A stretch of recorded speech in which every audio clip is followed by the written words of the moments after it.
Hare Krishna, everyone. Welcome all of you for today's session. We will start with small prayers. You all can hear me well, right?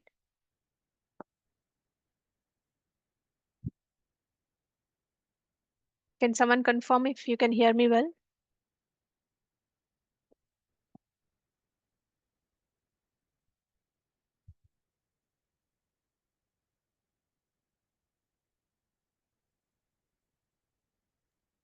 Yes, Mataji. Okay. Thank you, bro.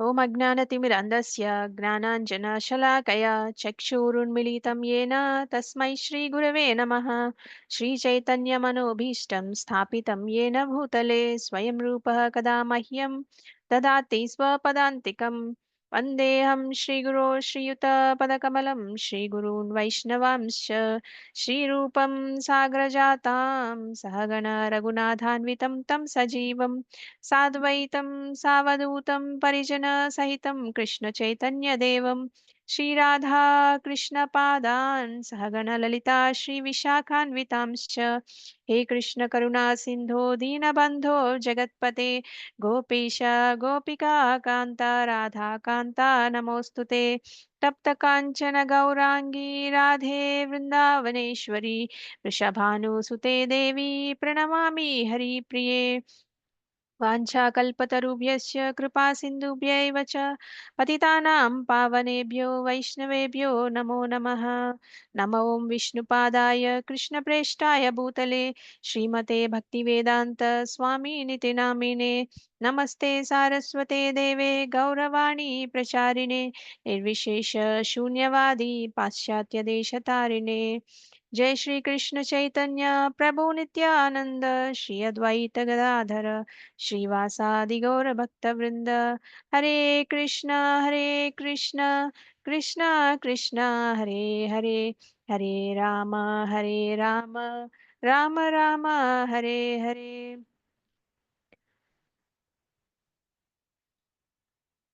Hare Krishna Mataji, Dhanavad Pranamas.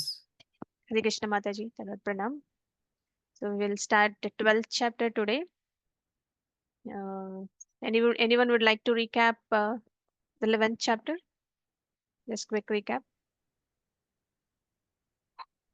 Mataji, I am having some doubts in the questions, quiz questions you texted in We will take WhatsApp, it towards the Mataji. end, Mataji. We will Definitely, we will discuss discuss. later. Sure. There, I think one more option will be there, all of the above. In some cases, in some 2 or 3 questions, you are Mm-hmm. given all 3 Yeah. relevant answers. Some people voted for first one, some people voted, but all 3 are correct. So all of the above, I think that Yeah, we will discuss, option is Mataji. We yeah. will discuss towards the end. Okay. Let us recap chapter 11 and then get into chapter 12. So, towards the end, we will discuss all the questions that you've had on chapter 11. If Okay, Mataji. anybody not ready to do, I can tell briefly, Mataji. Yesterday, you have given a clear-cut picture of Arjuna's mind, how his mind thinks and everything solved from chapter 2 to chapter 11. You explained very nicely.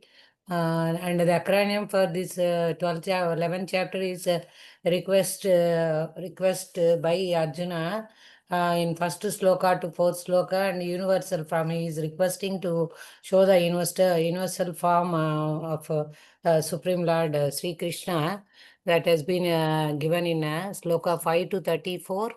And the P is for prayers of Arjuna, how he will pray the universal form of super personality of God, Lord Krishna.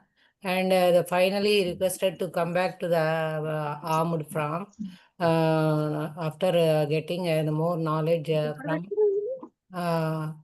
universal uh, form of God. So this overview of our 11th chapter. And we have to see how the Arjuna's state of mind now in 11th chapter. The all illusions will get over and acceptance. He was now completely in accepting Supreme Lord and completely satisfied, and he is ready to do what Krishna says, and he is requesting God uh, um, know about him, and finally he will come back to the two-armed avatara. So, as per request, we discussed. I mean, you have explained about 11.3, Mataji. Evam etad, yeah, that shloka, O greatest of all personalities, O supreme form. Though I see you, you here before me in your actual position. Like that, you explained 11.3, and we will know completely about the Supreme Lord here in 11th chapter, Vishwarupa. And the universal form has been explained fully from Sloka 5 to 34. How the Krishna is showing mercy to the Arjuna. He is actually getting Divya Chakshu, Divya Drushti, to see that universal form. Nobody can see this as like anything. We are supposed to be deserved, and why the Arjuna is getting this opportunity means Arjuna is non-envious, and he is a very great devotee of Lord Sri Krishna. That's what he was getting, that opportunity to see the universal form before the demigods. And the parallelly, the Sanjaya's description also given here, how he described universal form of Vishwarupa of Lord's Sri Krishna to the Dhritarashtra, and Arjuna's description also. This is for all future devotees. It's whatever the questions are asked by Arjuna is not only for his getting knowledge and for giving more details about Krishna, the more appearances of Krishna to the all devotees. And then in Viswarupa, you can see, you can get, anyone can get our past, present, and future things that has been explained in the Sloka 11.7. Like that, Sanjaya's description is explained about universal form, is explained between 11.9 to 11.14. Very fascinatedly, how though Dhritarashtra is blind, the way he describes, the way Sanjaya describes about universal form, he can he catch it immediately, and he sensed that intensity of universal form of Lord Krishna. Like that, the Krishna's mercy is mercy to see universal form also, given between 11.5 to 8 manifested, how the manifested things you can see, unmanifested things you can see, it all it's Hare amazing. Krishna, Mataji. Sorry Yes. to interrupt you. Okay. So we will make it real quick, Mataji. You don't need to explain in detail. Just give a recap Okay. in one Okay. to two lines. We will conclude and we will get into chapter Okay, 12. okay. Yeah, And thank you. Arjuna's description, Arjuna also is describing here between 11.15 to 11.19, how all living entities are at one place in a universal form. And Krishna is unlimited. His eyes are, one eye is sun and one eye is moon, like that. And he is like a blazing sun, and he made attempts to describe immeasurable universal form of Krishna between 11.15 to 11.19, and the Krishna's limitless form also discussed, no beginning, no end. That has been fascinatedly explained in Bhagavad Gita 11.16, and likewise you can yeah. Kala Rupa is also explained, how God spread throughout, and blazing fire coming forth, and petitioned by demigods and sages, how the demigods get frightened to see this universal form.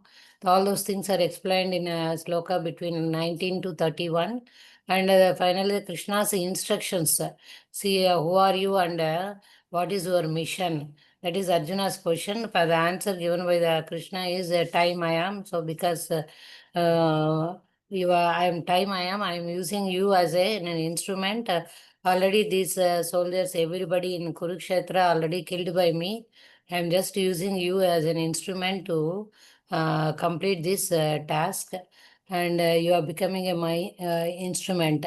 Like that, he explained. And then praise of Arjuna has been explained between 35 to 45. Glorification, how he glorifies, how he told apologies when in the past time, how he treated a normal form of two-armed form of Krishna, what he was thinking about Krishna that time, and he requested to forgive for all those things.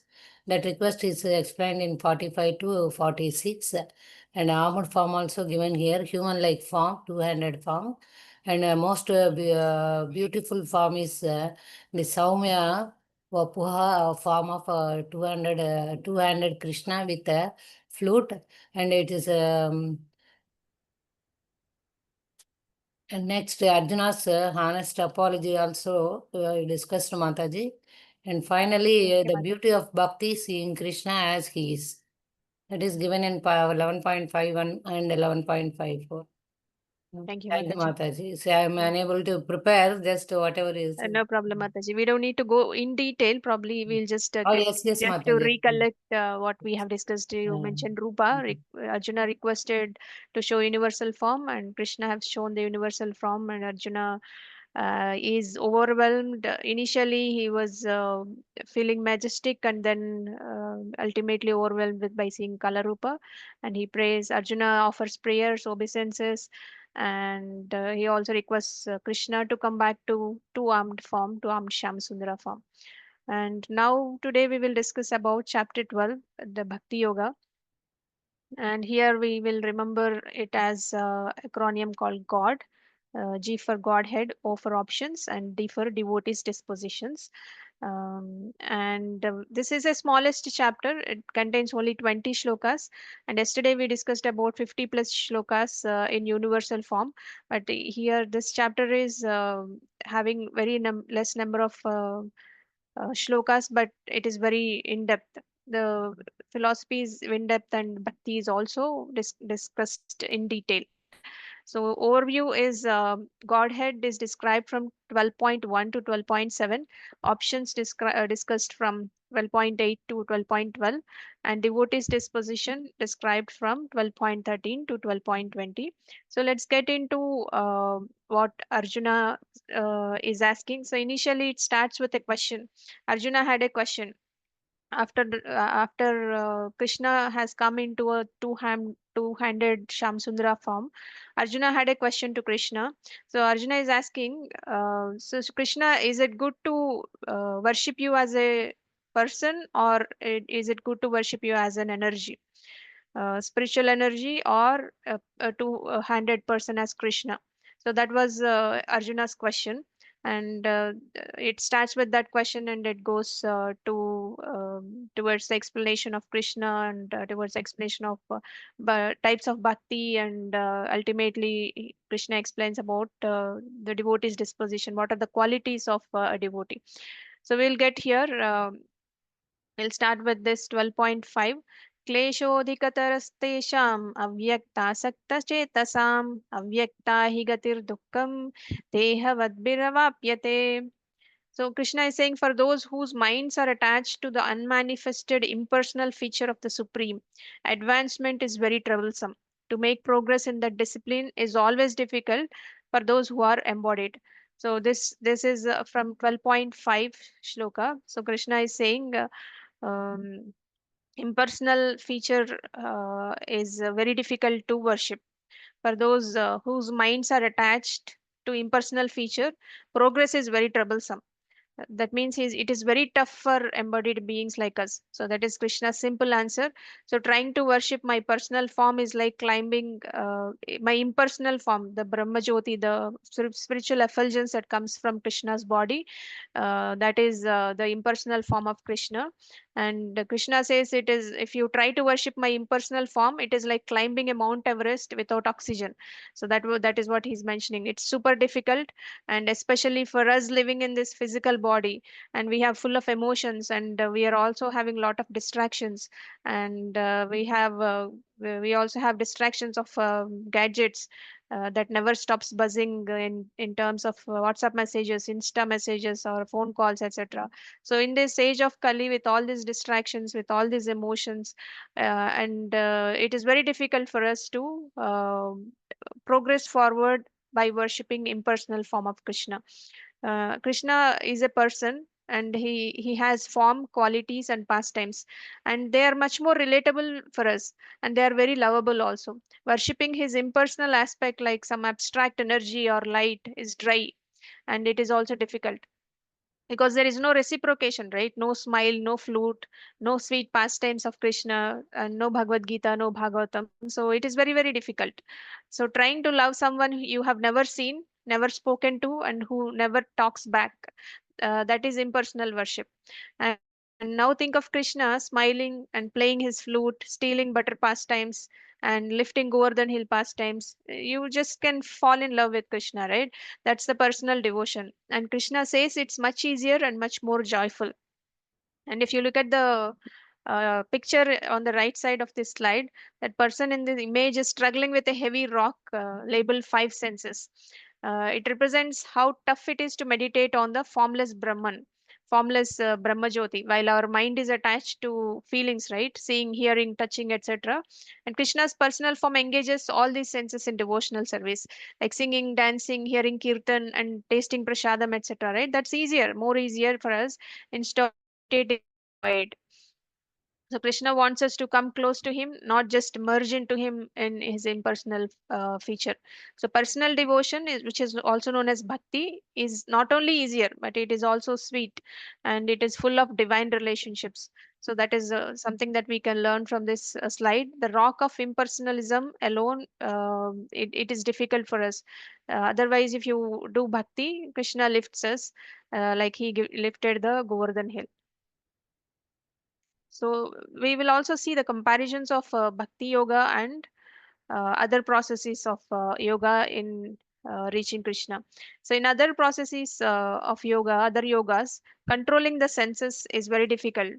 For example, you have a sweet tooth, and you cannot live without eating sweets. So it's difficult to control your senses. And if you are a talkative person, if you have to shut your mouth always, no talking, then it's difficult. And our mind is full of activity. So if you ask your mind to stay quiet, to stay still, so there is no fun, it is difficult to control. Instead, engage the senses in Krishna's service, like singing kirtan, eating prasadam, doing deity worship, or some other service that you are doing, or some activity that you are spiritualizing by keeping Krishna in center. That is easier because we are engaging all our senses, including our mind. And trying to understand Brahman through dry study of Upanishads, Sanskrit, and abstract thinking is also very difficult, right? But understanding Krishna as a person through loving service and through chanting, dancing, offering flowers, eating prasadam is very easy. Bhakti yoga is far far easier than the dry study of Upanishads, Sanskrit, and thinking something abstract, etc. And other yogas are troublesome, feels like climbing a spiritual Everest. But Bhakti yoga is easy and natural, like walking hand in hand with Krishna. It's such easy thing. And when other yogas are considered, no relationship with God, just merging or being one with that spiritual energy or spiritual light or Brahma Jyoti, right? That is something which is very difficult because there is no relationship in it. But Bhakti Yoga is, whereas the Bhakti Yoga is concerned, deep personal loving relationship with Krishna will be there. So that means Krishna becomes our best friend, and we can talk to Krishna also. That's a very easy and lovable thing. And all depends on your effort. The partial depends on our own efforts. There is nobody who can help us in other yogas. And in Bhakti Yoga, Krishna personally helps and delivers you. So like he sends you Uber, divine Uber, so that you can just get into it and go to Krishna. So that is about Bhakti Yoga. And in other yogas, there is only partial realization. So we are Sachidananda and Krishna is also Sachidananda, but qualitatively same, quantitatively not same. And this partial realization, just Sat and Chit. Sat is eternity and Chit is knowledge. So only you will have that realization in other yogas, but in Bhakti Yoga, you will have that full realization. Sat, Chit, and Ananda also. Bliss is also there. Because we are adding Krishna there, we will be worshipping Krishna. There is always Ananda, there is always bliss. That is Bhakti Yoga. That bliss is missing in other yogas. You will be able to go until Chit only. So sending emails to a boss you will never meet, right? That is, you will not be able to connect. It's not easy to work with such kind of person. But Bhakti Yoga is like a video call with your best friend who also happens to be a god. So you find a difference, right? That is, there's a lot of difference between other yogas and Bhakti Yoga. So Bhakti is not dry renunciation, but a joyful process of engaging everything in Krishna's service. That's what we have been discussing throughout the sessions. So instead of rejecting the world, Bhakti teaches us to connect everything to Krishna, to spiritualize all activities by keeping Krishna in center. From our voice to our eating things. From our, if we want to use our voice in Krishna service, do kirtan. If you want to eat prasadam, offer it to Krishna, and your plate becomes a prasadam plate. So you can spiritualize all your activities by keeping Krishna in the center. So this is the main difference between other processes of yoga and Bhakti Yoga. And now Krishna is also saying options. So giving a lot of options, step by step spiritual coaching, you can also call it as. So think of this as a Krishna spiritual staircase. If you can't jump to the top, no problem, just take step by step. He meets where you are and helps you gradually grow to that last step. So he says 12.8. Just we can also look into the details of the shlokas, but we can just look into this ladder. Krishna says, "You can, if you can always remember me, you are already in a relationship with me." Example, it's like being head over heels in love. If you are loving somebody, I'm not talking about after marriage, but before marriage. So if you have a loving relationship before marriage, you have a boyfriend or a girlfriend, you always think of that person, right? Without expecting anything, you always think of that person. Krishna wants that kind of natural affection and remembrance. So that is called the always thinking of Krishna. Just fix your mind on Krishna. So that's what he says. If you cannot do that, so that example we will see, that is um, gopis of Vrindavan have that kind of love. We will discuss in the later slides. And if you cannot fix your mind on me, if you cannot remember me always, then Krishna says, then 12.9. If you cannot do that, then follow sadhana bhakti. Follow the rules and regulations, chant, read, associate with devotees. And then, because if you have that desire, you always have Krishna in your mind. If you don't have that desire, Krishna says, follow the regulations, then you will be able to come to that desire and you will grow from there. So, like going to a gym, even if you don't feel like doing it, right? Usually on January 1st, everybody takes a resolution of going to gym, but it lasts for only for a week and later on it slowly comes down. But some people who do not like it, but they push themselves, they practice and they do that sadhana, eventually they will start loving it. The same way Krishna is saying, at first, it may be mechanical, waking up, chanting, coming to Bhagavad Gita class, but eventually you start loving it because you will taste, your taste will increase and you will enjoy that taste. And that is also tough. Then Krishna says 12.10, then just work for me. Offer your skills, time, energy in Krishna's service, even if your heart isn't fully there yet. Like volunteering in temple service, your mind is somewhere else. You are cooking for Krishna, but you are not thinking of Krishna while cooking. You are not keeping Krishna in the center, but you just have gone to temple and you have started cooking. That means you are using your hands and you using your skills for doing that work for Krishna, but your mind is not there yet.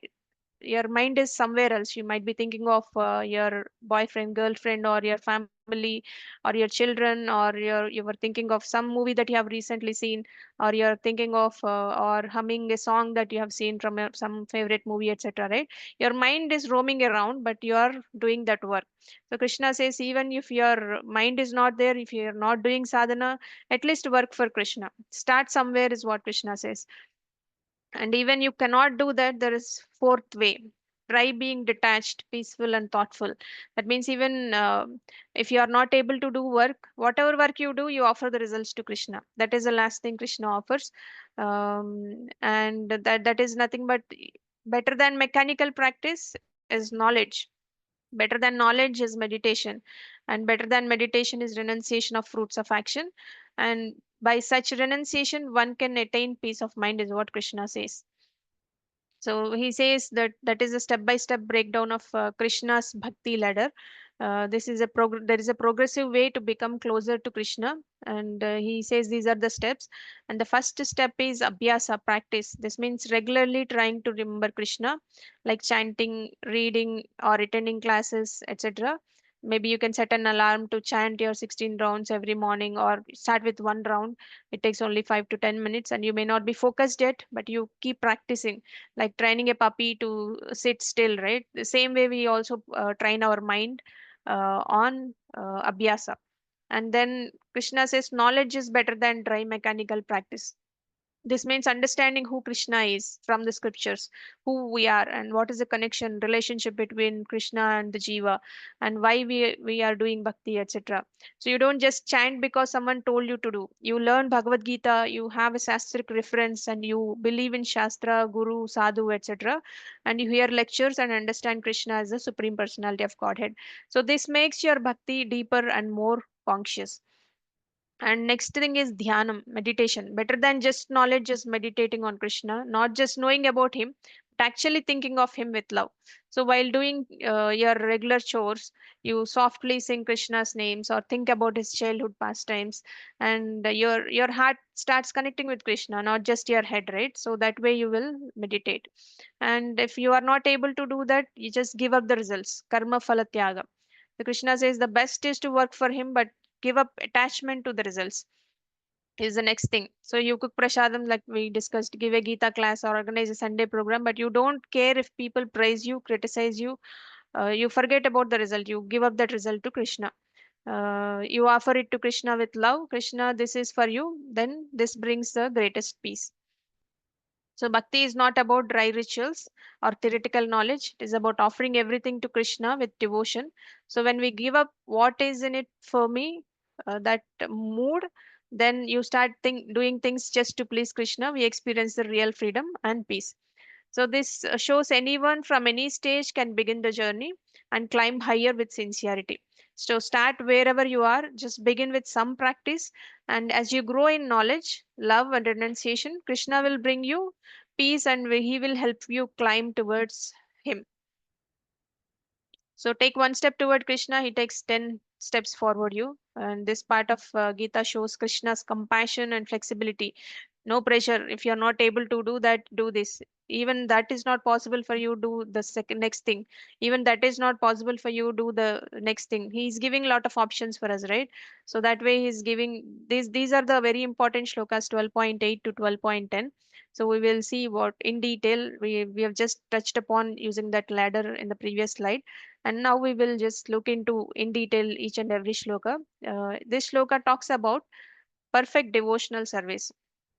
मय्येव मनादत्स्व मयि बुद्धिं निवेशय निवशिष्यसि मय्येव अत ऊर्ध्वं न संशयः. Anyone would like to read the translation?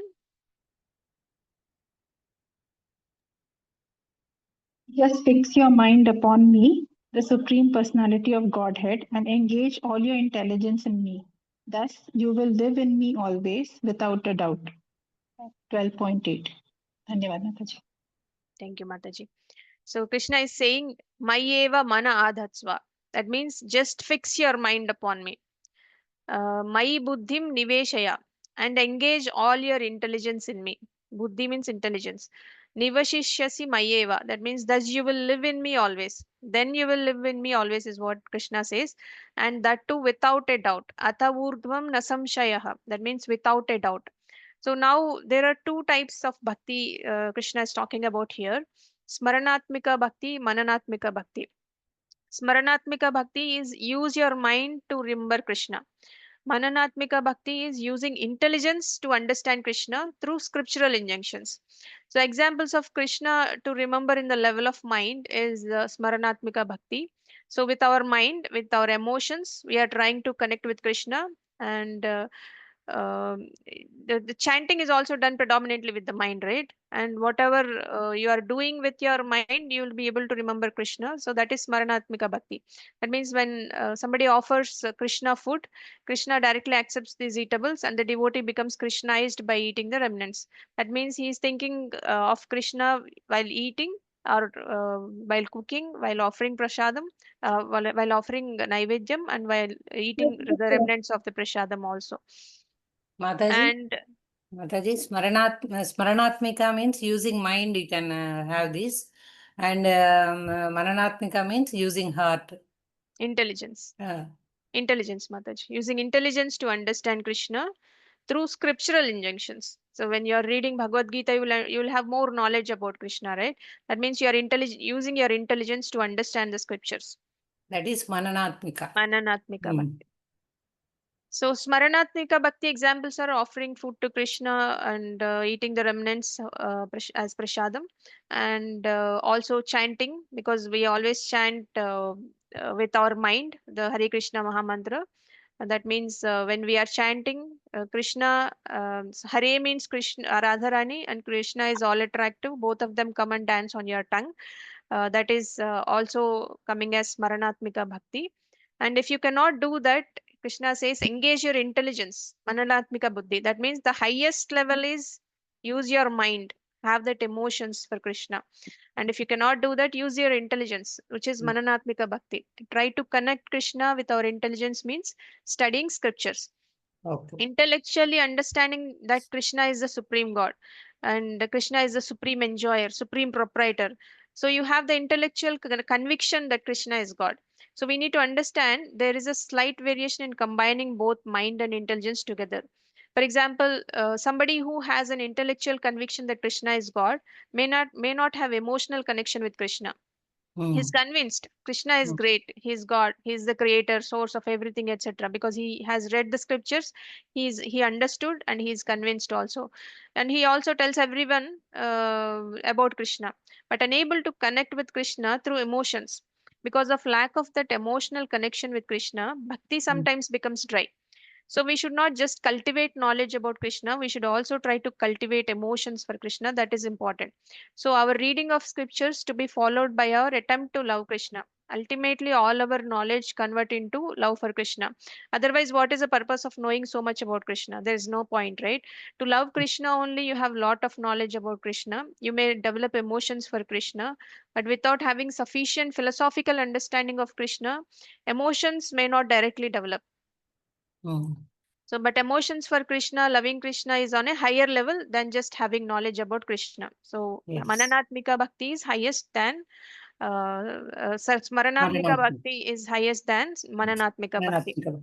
Yeah, that Yes. is why Mayeva Mana Adatsva is higher than Mayi Buddhi Niveshya. Okay. So Yes, ma'am. Smaranatmika, yeah, thank you, Mataji. Smaranatmika Bhakti is in a higher platform than Mananatmika Bhakti. So these are the two levels of Bhakti that Krishna spoke about in this shloka. Smaranatmika Bhakti, where you connect Krishna with your mind, and second level is Mananatmika Bhakti, where you connect Krishna with your intelligence. If you cannot even do the second one, there is a third level, like we discussed in the ladder before, in the before slide. So we can put our mind and have emotion for Krishna, appreciate Krishna when we read something about him, or when we go for a darshan of a deity, etc. Remembrance is there, but it is not constant, not always there. Sometimes it is there, sometimes it is not there. When we are going to a temple and taking darshan of a deity, then we might think of Krishna and we might appreciate Krishna's beauty, or we might appreciate Krishna's opulences, etc. Whatever that we know about Krishna, we will appreciate for some time, for few minutes, and after that we will not be constantly remembering Krishna. So to have that constant emotion for Krishna, which is at the highest level, as I mentioned before, gopis of Vrindavan have that highest level of emotion. When they are doing all household activities, all the gopis of Vrindavan constantly think of Krishna. Even for one moment, they don't deviate from the thoughts of Krishna. That's pure love, that's a pure devotion. That is known as Smaranatmika Bhakti. So, like the Ganges flows to ocean, although there are so many obstacles, mountains coming in between, and difficult paths coming in between, but ultimately it reaches to ocean. By some way or the other, it tries and reaches to ocean, and it never stops. It rushes towards its path, right? Similarly, a devotee who has hundreds and thousands of obstacles on the path of bhakti, he constantly thinks of Krishna. So that is Smaranatmika Bhakti. So Krishna is telling Arjuna and Even all of us. Mataji, even your pravachanam, you are sharing about everything about Lord Krishna is also an example for Smaranatmak Bhakti, you know. This doing a pravachanam or taking classes, discussing about Krishna. So the Smaranatmika parallel Bhakti is between, constantly remembering Mataji. uh, There's not even a single moment that you will forget Krishna. So that is Smaranatmika Bhakti. So okay. whatever you do, wherever you are, you always remember Krishna. That's why I quoted an example of gopis of Vrindavan, gopas of Vrindavan. We discussed, right, there are five rasas that everybody gets connected to Krishna, and all the highest devotees of all five rasas are in Vrindavan. So they never deviate from any thought apart from Krishna. So their thoughts always dwell in Krishna. They always think of Krishna. Ahaituki apratihata. There is no interruption. They constant remembrance, and there is no motivation also. They don't have motivation. They don't expect anything from Krishna, but they love Krishna. Mother and child relationship, right? Mm. Mother will always give love to the child, but she doesn't expect anything in return. So that is an example of that pure love, and that pure love towards Krishna we have seen in Vrindavan, the Vrajavasis. Yes, yes. So that is about 10.8. Let us 12.8. Sorry. The second thing Krishna is talking about is sadhana bhakti, which is in 12.9. He says, "Atachittam samadhatum na shaknosi mai sthiram abhyasa yogena tato mam ichchaptum dhananjaya." Someone would like to read the translation? My dear Arjuna, O winner of wealth, if you cannot fix your mind upon me without deviation, then follow the regulative principles of Bhakti Yoga. In this way, develop a desire to attain me. Thank you, Mataji. So Krishna says, if you cannot remember me 24 by 7 yet, that's okay. Just follow my daily plan. Chant, read, serve, associate, and your love for me will grow naturally.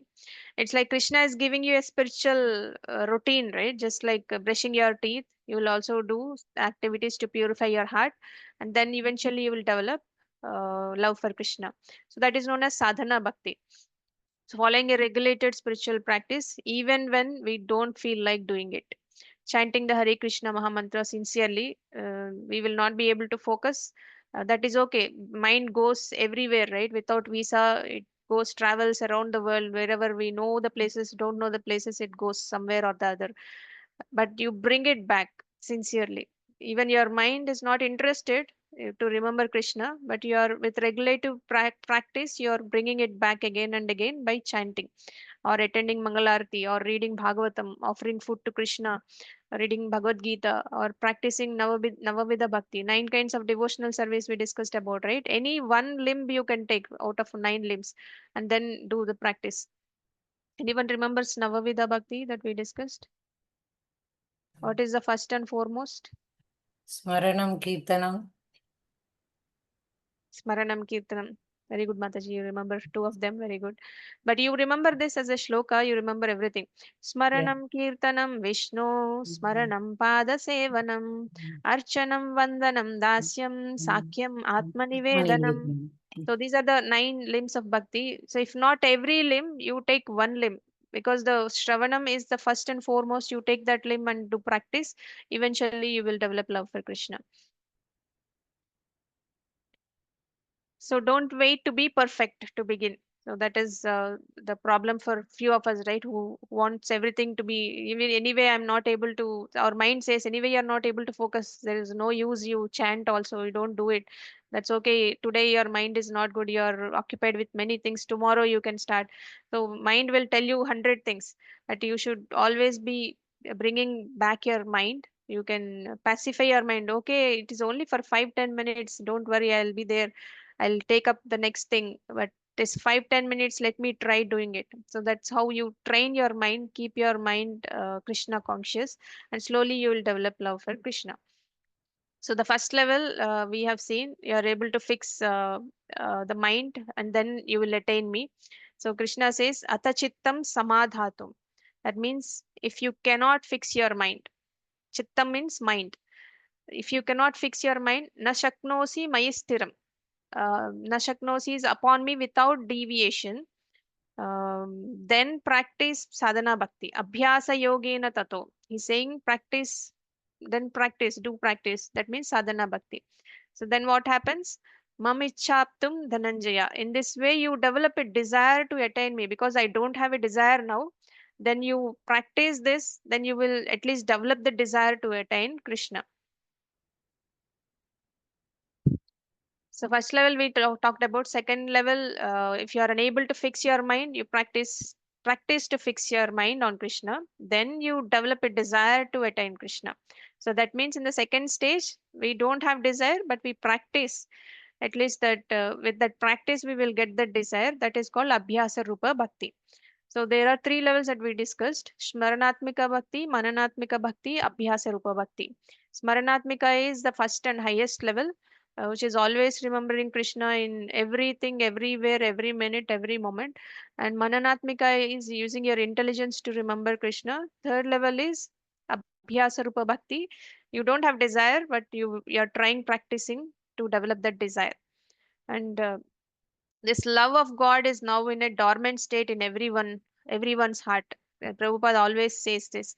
We are all servants of God. We were all in loving relationship with God, but we somehow came into material contact, and we forgot that love. It is already there, but it is in dormant state now in everyone's heart. And love of God is manifested in different ways, but it is contaminated by material association. As soon as we had this trigunas, that material contamination. So we forgot the love that we have for Krishna. So now the heart has to be purified of the material association. How will you purify it? By how will you purify? Why do you purify? How will you purify with bhakti yoga? And why will you purify? To revive that natural love for Krishna. So then, when your heart is contaminated, if it is impure, you will not be able to do this bhakti yoga. So, in order to purify your heart, you need to chant, you need to hear about Krishna, you need to read about Krishna, you need to talk about Krishna, etc. All the limbs of bhakti, or at least one of the limbs of bhakti, you have to catch hold of it and then purify your heart. Then the dormant love which is already inside, then you will be able to realize that and you will start loving Krishna. And to practice bhakti yoga, we should do it under the guidance of an expert spiritual master. Excuse me. And follow certain principles like one should rise early in the morning, take bath, enter the temple, offer prayers, chant Hare Krishna Mahamantra. So don't get scared, but if not everything right, start step by step. Or if you are not able to do something, Krishna is giving many options. Do whatever you can, start with that one simple step. At least you collect some flowers and offer to Krishna. If you don't have a deity at home, that's okay. You have a photo frame or some simple card that you have for Krishna, and you just offer some flowers to Krishna's photo. And Anything that you cook, you offer it to Krishna and take it as a prasadam and so on, right? Simple steps you can start so that you can develop the desire to attain Krishna. So the purpose of this practice is to fix your mind on Krishna. So smaranatmika bhakti is not inactivity. So somebody may say, okay, I'm in my mind, I'm thinking about Krishna. For example, you have a toddler and he's crying, you need to change his diapers. So if you think in your mind, will it happen? No, right? You have to change the diaper, clean him and change the diaper, and then he will be happy, isn't it? Yes, Peter. So the same way, you should not say that, okay, I have offered prasadam, I have offered food for Krishna in my mind because I am in Smaranatmika Bhakti. I remember him always. It's not inactivity. Cook some prasadam. You say now, I'm remembering Krishna. It is Arti time. Do Arti. Don't say that I'm remembering Krishna. I cannot do Arti. So that is not Smaranatmika Bhakti. Smaranatmika Bhakti is not in activity. Activity done with emotion and love is Smaranatmika Bhakti. It is a loving devotional activity, thinking of Krishna constantly. So it's not about only mind thing, but that whatever is in your mind, whatever love for Krishna is in your mind, it has to be translated into the activity also. That is Smaranatmika Bhakti. So what are the rules and regulations of Bhakti? So Krishna consciousness is not about dry rules. It is about learning how to love Krishna practically every day. These are all heart purifying habits, not burdens. So this process is to purify the senses. So to be able to serve Krishna instead of sense gratification. So guidance of spiritual master is one of the rules, like having a GPS for our soul, right? No need to figure it out all ourselves. We already have a GPS called the guidance of spiritual master. We can use that and rise early. If you are able to rise at 7 o'clock today, at least you start by 6:30, 6:45 for a few days, several days, maybe 15 days. You start 5 minutes early. Every 15 days, you start getting up 5 minutes early. Then you will eventually reach there. If you are not able to get up 5 a.m., 6 a.m. right now, that's okay. So early morning is when the heart is calm. So the mode of goodness will be there in the morning time, at least in Brahma Muhurta time. Brahma Muhurta is 1 hour 36 minutes before the sunrise every day. So if you are able to start your practice or chanting, remembering Krishna during that time, then your progress will be much more higher than any. If you are doing 2 3 hours of practice in the daytime, and if you are doing half an hour practice in the Brahma Muhurta time, there's a lot of difference. You can start realizing by yourself, not even others will be able to see the difference in you. So early morning is when the heart is calm, the phones are also quiet, and there is nobody, not everybody gets up, right? The soul is ready to hear Krishna. And if you are able to, then enter temple and offer prayers. There are so many ISKCON temples in Hyderabad also. Wherever you are near ISKCON temple, you can go there. If not every day, go once in a week and chant Hare Krishna Mahamantra, which is a sound vibration, sound form of Krishna. Chanting is like calling out to Krishna with love. So that gives us more recharge and determination to develop love for Krishna and offer flowers to the Lord. If you have flower plants at home, offer maybe whatever flowers you have. You don't need to have a bunch of flowers. One or two are also sufficient if you are offering with love. And cook for the Lord. If you are cooking, you think about Lord. Anyway, you have to cook. You have to eat for your existence, and you have to cook for your family. Or you just think about cooking with love for Krishna. Offer it to Krishna, and then take it as prasadam. So that is a simple step, right? Anyway, you're cooking. You are cooking it for Krishna, and you offer to Krishna and taking it as prasadam. That also helps you developing love for Krishna. And honor prasadam, eat like a yogi, not a foodie. Every meal becomes sacred when it is offered first to Krishna. So that is honoring prasadam is also important. So whenever you are eating, you just think about, okay, did I offer it to Krishna or not? Just in the beginning stages, you might forget, but later on, once it becomes a habit, you will not be able to eat anything without offering to Krishna. and constant hearing of Bhagavad Gita and Srimad Bhagavatam. Hearing Shravanam develops a taste for chanting. And because if you cannot love somebody whom you do not know, right? So Shravanam is knowing about Krishna, hearing about Krishna is knowing about Krishna, and hearing from devotees is something like you will be hearing the nectarian pastimes of Krishna, which keeps your hearts fresh. Just like how music lifts our mood, right? If you hear from devotees, it will lift your mood. So Gita Bhagavatam is our spiritual nutrition. Like physical nutrition, we have several things, right? Spiritual nutrition, we have Gita and Bhagavatam. If you can hear, read, and contemplate on Gita and Bhagavatam, then that will be a good thing for you developing love for Krishna. And there is no qualification, anyone can do it. No age limit, no background check, no PhD required. Don't think that bhakti is for old age people. If you ask so many old age people how many of them are doing bhakti, they have a lot of pains, aches, and their body is not in a position to go to temple or do some bhakti, right? If and somebody also one acharya was saying, will you offer a flower which is old, which is a dry flower to Krishna, or you will offer a flower which is fresh? So that is something we can think about. Even a small children, anybody can do bhakti as early as possible, so that they can develop more love for Krishna. Krishna says in Bhagavad Gita, every little effort in this path can save you from a biggest fear. You remember 2.40, we discussed about it.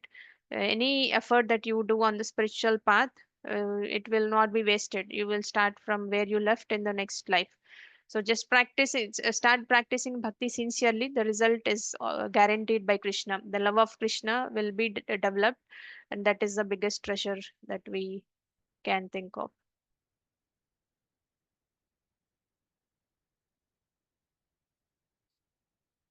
So if you are not able to do the two things that we discussed now, if you cannot follow all the rules of Bhakti Yoga, no worry. Just work for me is what Krishna says, and you will still reach the perfect stage. So Krishna says, Abhyasa piya samarthosi matkarma paramo bhava madardamapi karmani kurvan siddhi avapsyasi.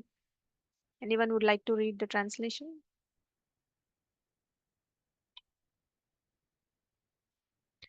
Okay, if you cannot practice the regulations of Bhakti Yoga, then just try to work for me. Because by working for me, you will come to the perfect stage. So Krishna is saying, maybe it is difficult for you to follow the rules and regulations that we have discussed of Bhakti Yoga. Then he says, you do some work for me, whether it is cleaning the temple floor or cooking food for Krishna or organizing a kirtan. Somebody is organizing, you just go and do some help. That also is good. Or you go participate in the kirtan. That also is a work for Krishna. Or somebody is distributing books. You go and stand beside them and hear how they are educating about Krishna to others, and selling Bhagavad Gita and things like that, right? Anything is any activity spiritual, any work done is a starting point. So that work done is something that Krishna is talking about. You may not cook the feast, but you can wash the pots. Anything that is done, washing pots, you don't need to keep Krishna in your mind. You don't need to follow all the regulative principles, etc., right? So anything of that kind you can do. Instead of just like in a cricket team, not everyone is a batter, right? You also need bowlers, fielders, and even someone who to carry the water bottles. So anything that you do for devotional activity, that is treated as work done for Krishna. So now you see the picture of cooking here. That is real karma yoga in action. Devotees cooking for the Lord, serving prasadam and doing seva with joy.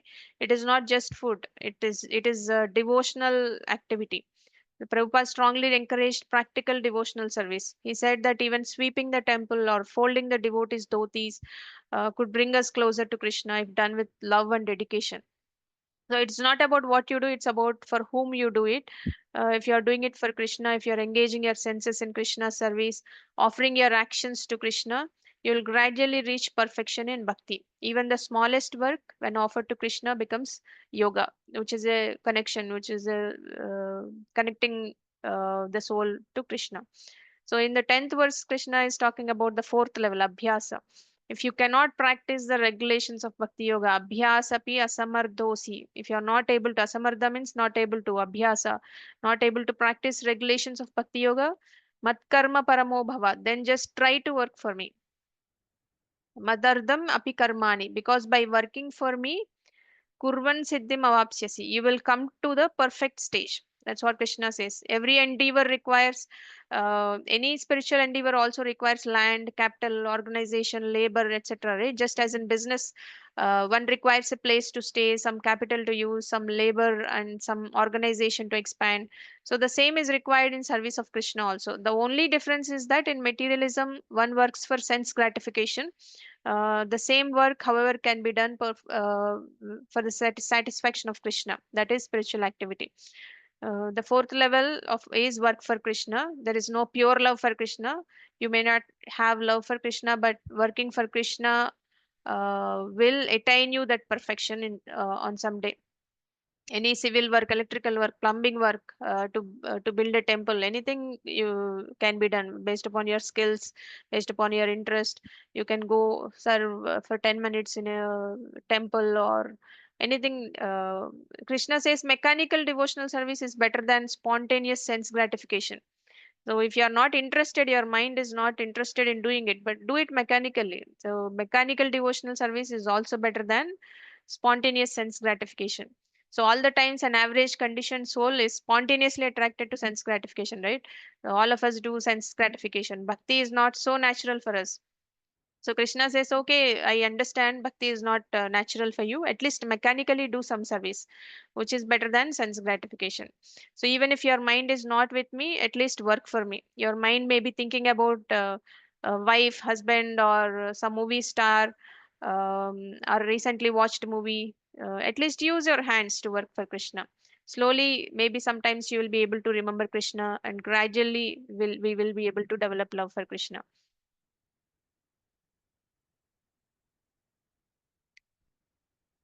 So giving up the results. So if you are not able to work, the last thing is giving up the results. So if you cannot work directly for me, then do your work, but just give up the attachment to the results. This is Karma Yoga. You remember Karma Yoga chapter that we discussed? So do whatever work you want, but give up the results. Do not be attached to the results. Do your duty with a pure heart and don't stress about success or failure. Don't think about whether I'll be successful or I'll be failure.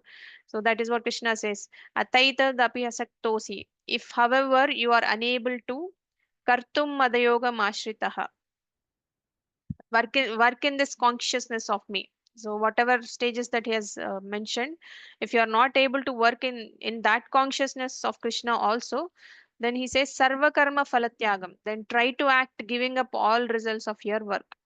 Tatakuru yatatmavan, that means, and try to be self-situated, then you will be able to develop love for Krishna. That's what Krishna says in 12.11.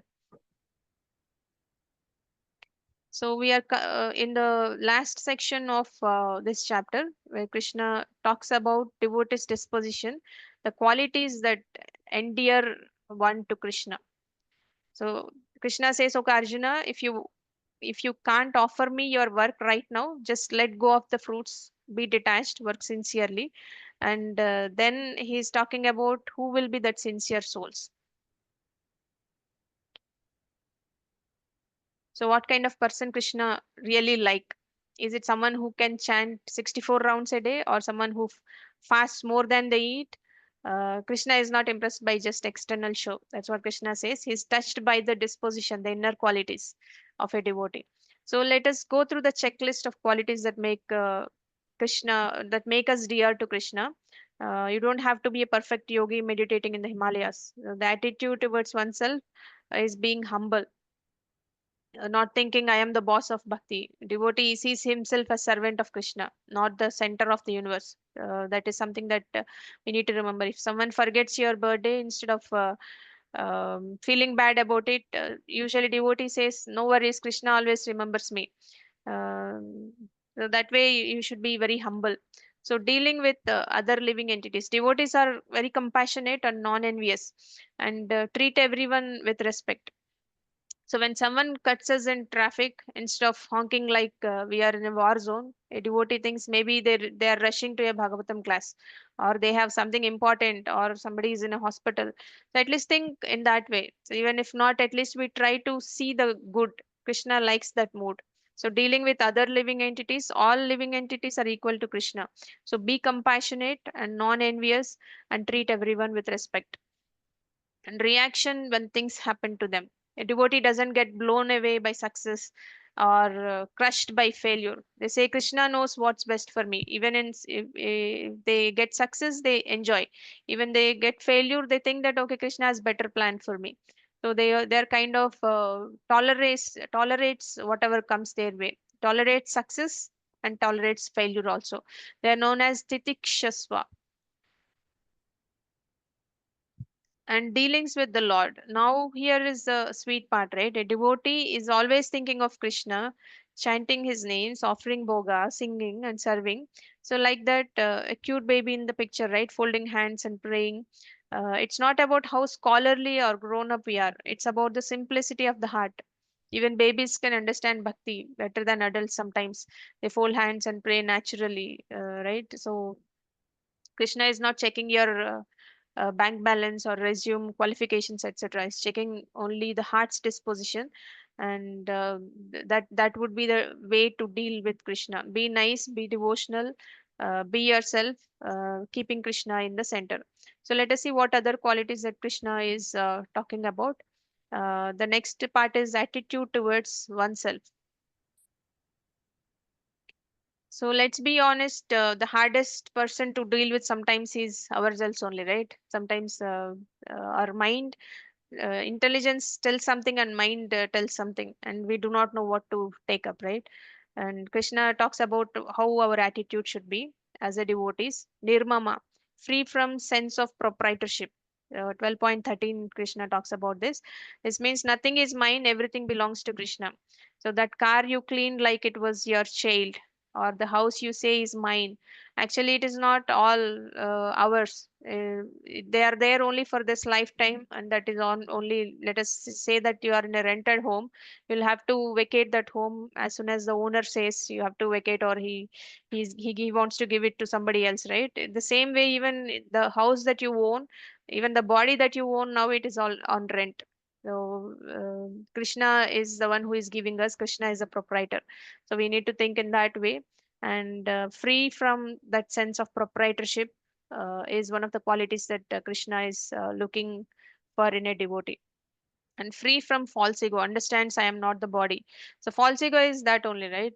We always relate ourselves with our bodies, and this is we are not this body, or we are not even this gender, we are not even this role. We are eternal souls, and we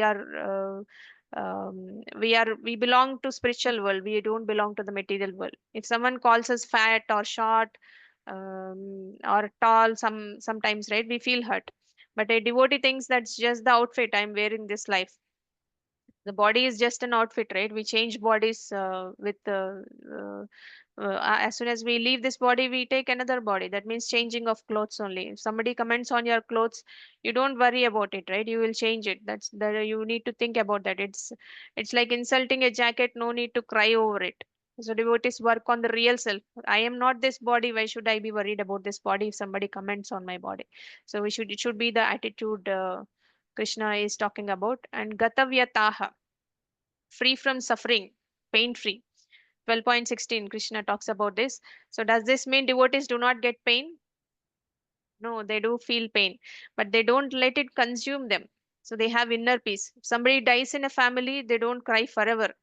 They cry, they also feel that separation, but they understand, okay, they left the body, they will get another body, and Krishna will help them reach them by making giving them a spiritual environment, and making them do some bhakti and reach him very fast, is what will be the attitude. Of course they will definitely miss that person within the family. It's not that they are kind of they don't have emotions. They do have emotions, but they understand the reality of it. At certain point they will stop and they will move on. Instead of crying for the throughout the life, like others. Devotees will definitely feel bad, will definitely have worry, but at some point they will depend on Krishna, they will understand the reality and they will move on. So a devotee may have health issues, or they also will lose a job, or they usually think like Krishna must be arranging something better. That mood keeps them calm even in chaos also. Think of them as the spiritual firefighters. They are very calm even when things are burning, right? Firefighters. The same way devotees act gatavyataha, free from sufferings. Sarvaramba Parityagi, free from all material endeavors. This means they give up unnecessary self centered ambitions. It doesn't mean that they give up every action, but they give up unnecessary self centered ambitions. Instead of chasing 10 business startups and 3 side hustles to be the next billionaire, they think, let me do what pleases Krishna. So they do their duty and they are not restless. They just kind of cultivate that Krishna conscious culture within their lives. Instead of focusing more on earning money alone, they focus. Prabhupada always says this, right? 8 hours of sleep, 8 hours of material activity for living, 8 hours of spiritual activity for the soul. Because we are only taking care of the bodies, we are not taking care of the soul. We are actually souls, but we are forgetting about our soul, forgetting that we are souls, and we are focusing more on the body, and we are taking care of only bodily needs. We are forgetting the needs of the soul. That's what we need to. So Prabhupada beautifully says that we need to divide our 24-hour day into 8 hours: 8 hours for sleep and other activities, and 8 hours for livelihood, 8 hours for spiritual activities. So this entire slide is like Krishna giving us a mirror. He's saying, stop being possessive, stop identifying with your body, learn to stay peaceful, and don't run after unnecessary things.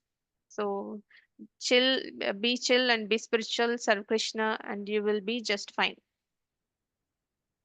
And let us see what other things Krishna is talking about. Dealings with other living entities. So Krishna beautifully talks about how do you deal with other living entities from 12.13 to 12.19. So how devotee behave with others, not just during temple visits, but all the time.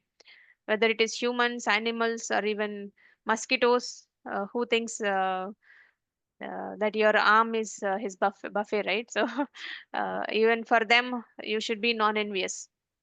The first thing is non-envious. You should be kind to everyone. 12.13, Krishna talks about it. A devotee is not jealous when someone else succeeds. Instead, they celebrate others' victories, spiritually or materially. If your friend got a promotion or got married before you, instead of sulking, right, you smile and say that's Krishna's mercy on them. That means you're spiritualizing that activity and you're keeping Krishna in the center. So don't worry, Krishna hasn't forgotten your address. Your mercy is also loading. So think in that way. So devotees are always non-envious and they are kind to everyone and equal to friends and enemies. 12.18 Krishna talks about it. A devotee doesn't play favorites. They treat all with respect, even those who criticize them. Someone praises you and another one criticizes you. It is always common thing that happens to everybody, right? Devotee sees both as Krishna's arrangement. One to keep us encouraged, one to keep us humble. It is like Krishna sends both likes and tough comments to shape us spiritually. So we need to think in that way. Devotees always think that way. And Udasina, neutral and detached. 12.16 Krishna talks about it. This means not getting emotionally what entangled in others' drama, office gossips, family fights. Devotee says, let me focus on chanting, not chattering. So, being Udasina doesn't mean you act like a robot, just that you don't jump into every fire like a firefighter. That is what it means. So, you will take up that neutral and detached mode when you deal with others. Always free from contaminating association. So association company is something that defines our character also, right? So when even we teach our kids that you always be in a good association. So the same way devotees are careful with their association sangha. They know that just like one rotten banana spoils the bunch, bad association can spoil bhakti also. So spend time with people who remind you of Krishna, not just who remind you of the latest gossip, latest Netflix show, or latest political issues, etc. Right? So it doesn't mean that you should be avoiding everything, but do not spend much time on them alone. So take some time for spiritual activities also. And devotees are always silenced. 12.19 Krishna talks about it. This is just not talking, it's speaking only what is true, what is beneficial and Krishna centered. So that means we should not be talking gossips. Whenever somebody also talks about somebody as a gossip, then you have to understand, you should question them, is it true or is it beneficial for me or for that person? If it is not, then forget about it. So instead of talking endlessly about cricket scores, a devotee might say, "Have you heard this amazing pastime of Krishna, etc." Right? So uh, change the topics and making Krishna in the center. That's what we need to understand. So how does a devotee deal with others? With compassion, with detachment, and with wisdom, and also with spiritual clarity. So whether it is cows or colleagues or critics, the devotee's heart stays kind and focused on Krishna. So in short, be cool, be kind, and always stay Krishna conscious. So that's what it means.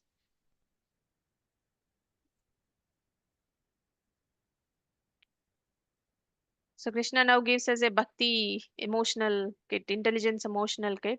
How should a devotee respond when life throws challenges? Because let's face it, not every day is a festival, right? And not every person we meet is like a temple pujari. They're also agitating people. They're different kinds of people also, right? We usually deal with, and we cannot be very cool every time. So let us go through how a mature devotee reacts to these situations. A devotee is content, not always chasing the next best thing. That is satisfaction. Others may be upgrading to the latest phone every 6 months, or latest car every 6 months or 1 year. Devotee is happy with what they have. They don't want to change every 6 months everything, right? So that contentness will be there, that happiness will be there. And neither rejoices nor grieves over material gain or loss. Whether they win a lottery or lose an umbrella, no major emotional spikes will be there. You get a new car, you thank Krishna. You get a scratch on it the next day, you still thank Krishna. After all, even on the road to Vaikunta, when you are traveling, there will be bumps, right? So you feel, the devotee feels that way. And self-controlled, and this is not about alleviating or sitting in Himalayan caves, right? It means your senses are not your bosses. You are the bosses of your senses. Everyone, maybe you go for a wedding and there is a buffet and there are a lot of tasty items.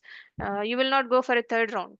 So you will be content. You will understand, okay, I have eaten much, that is good for me. I don't want to go for more. So that will be the self-controlled mentality that the devotees have. So neither laments nor desires. They don't cry over what's gone, or they don't crave for what they don't have. So they didn't get a job, Krishna has something better. They think like that. They didn't get a gulab jamun, maybe they will think that, okay, Krishna might send me Mahaprasadam soon, so I will wait for that.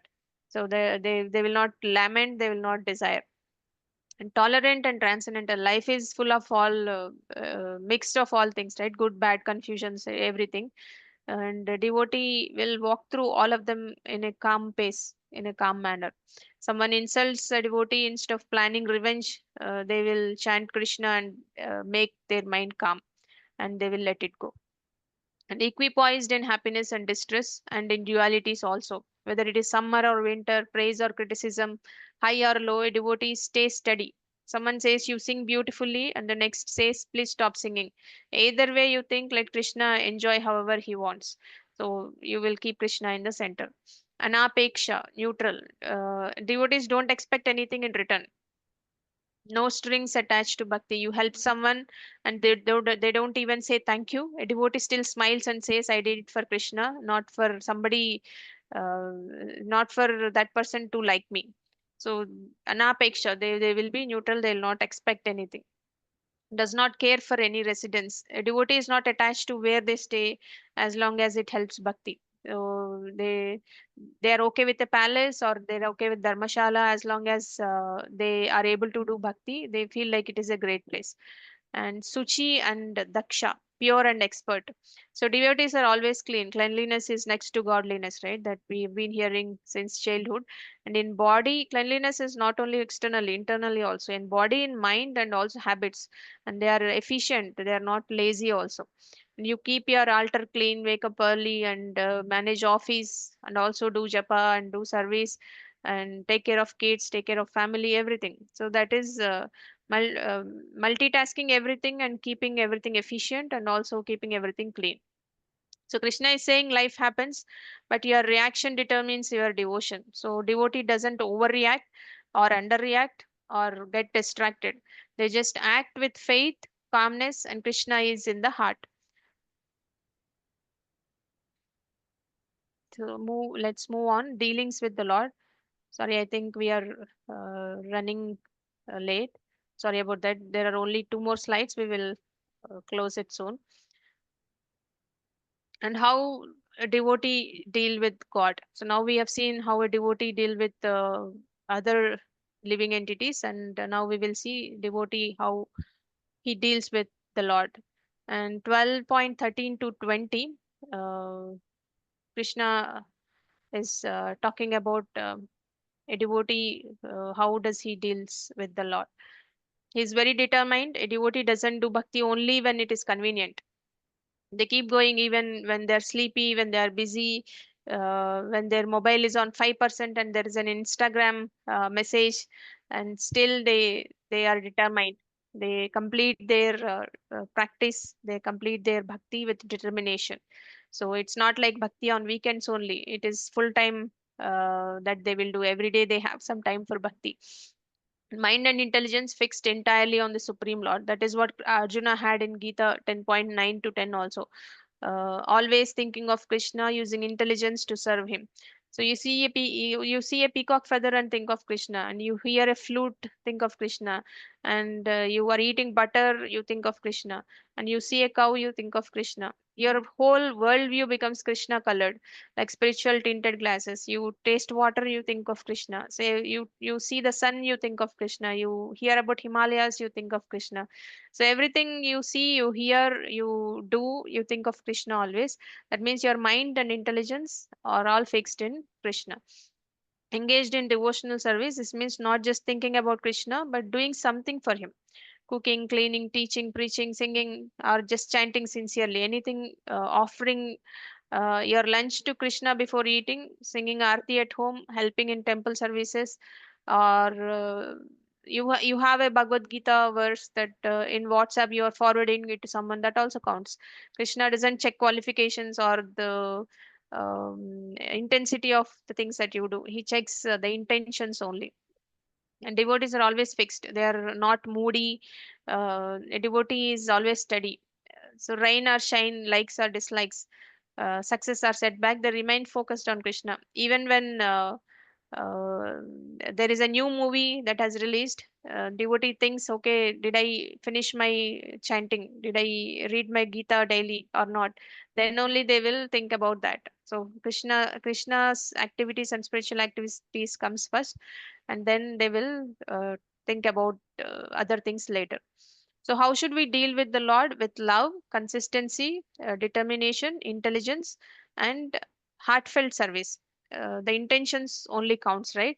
So we need to be doing services heartfully. Krishna is not impressed by big achievements. He is touched by simple, sincere, steady devotion. So we don't need to try to impress Krishna. Try to serve Krishna with love and faith. That impresses him the most.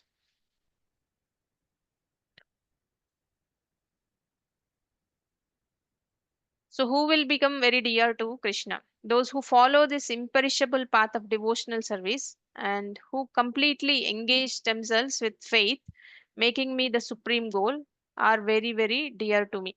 So, we are coming to the conclusion, 12.20, the last shloka. After listening to so many wonderful qualities of a devotee, Krishna basically says, if you follow this path of bhakti with faith and making me your only goal, then you are very, very dear to me. And what's the qualification? Faithful, sincere devotion. You may not know all shlokas, that's fine. If you chant Hare Krishna with love, Krishna says you are very, very dear to me. And completely, this doesn't mean giving up your job and running to a forest, to a secluded place and chanting Krishna, right? It means whatever you are doing, do it with Krishna in the center. Do your duty sincerely, but add Krishna, that makes it devotion. So faith and Krishna as a supreme goal. So faith here isn't just hoping Krishna exists. It is trusting him with your life's direction. So you don't always know the road, right? But you trust the voice, GPS or some known person, etc. So that faith you have. So that kind of faith you develop in Krishna for your spiritual progress. Krishna says such devotees are very very dear to me, not just one dear. He's saying very very dear. That means he's intensifying it. Your bhakti might go unnoticed by the world, but Krishna sees every small act, every lamp that you offer to Krishna, every small flower, patram pushpam phalam toyam, right? Anything that you offer with love and devotion, even you chant one round of Hare Krishna Mahamantra with love and devotion, he notes everything. That's a thing, right? Make Krishna the goal, serve him with love and faith, and you will be very, very dear to Krishna. You don't need to be rich, powerful, or even perfect. Just be sincere. Sincerity, love, devotion is what Krishna sees. So this ends the chapter of Bhakti Yoga. And we have chapter 13. Arjuna has certain questions and he will ask certain wise questions to Krishna. Krishna talks about the items of knowledge and he also talks about soul and super soul again. We have seen in chapter 2, he has given a brief introduction and explanation of what is soul and what is bodies, what is soul, and Sankhya analysis, etc. He talked about in chapter 2, but here he will be talking about soul and super soul, and Arjuna will be enlightened. So we will see this in chapter 13 next week.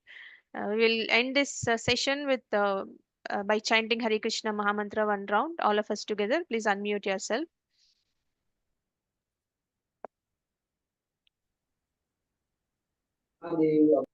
Hare Hare Krishna, Krishna Krishna, Hare Hare, Hare Rama, Rama Rama, Hare Hare. Krishna. Thank you, everyone. Sorry for the delay. We were delayed by 20 minutes today. But I hope we had discussed very good things about bhakti, which are very much important. I know there are very less topics, but the subject is very deep today. Any questions, comments? Mataji, sorry, I started 15 minutes late. Mhm. Couldn't join the initial part, but I will see the recording. Okay, sure, Mataji. Thank you, Mataji. Lata Mataji, you said you have some questions, right? We can discuss. In our further. previous chapter, you have given questions to Mataji. In that, the options, three options given by you for that particular question, Mhm. the three options are correct. The fourth option must have given in that all of the above. For two questions, it seems. I may be wrong. I may be wrong. Which Please, questions, Mataji? Can you? in yeah, let me check in phone, Mataji. 1 second.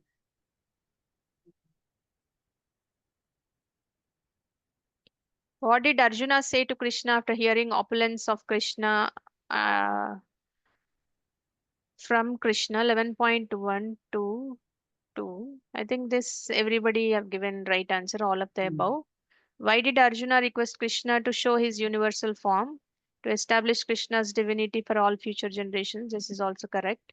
What did Krishna tell to Arjuna that he will see in his universal form? 1 second, Mataji. This question, Mataji, what did Krishna tell to Arjuna that he will see in his universal form? 11.5 to 11.7. Now, hundreds of thousands of very divine and multicolored forms are visible. That is also correct, Mataji. That is given in 11.5. The next option is the different manifestations of Adityas, Vasus, Rudras, Aswini Kumaras, and all other demigods. That is given in 7.6. And the third option is everything moving and non-moving are visible here in one place. I think for that question, the fourth option maybe. Let Please, me share please my tell me, screen. Mataji. Yeah. So this is 11.5, Mataji. I opened the Veda base. Here Krishna says, my dear Arjuna, O son of Pritha, see now my opulences, hundreds of thousands of very divine and multicolored forms. This is one option. We will Yeah. see next shloka. 11.6. O best of the Bharatas, see here the different manifestations of Adityas, Vasus, Rudras, Ashwini Kumaras, and all other demigods. Behold the many wonderful things which no one has ever seen or heard of before. So Yes. these are the two options, Mataji. And even seventh also, Mataji. Everything moving and non-moving are visible here in one place. That is given in 11.7.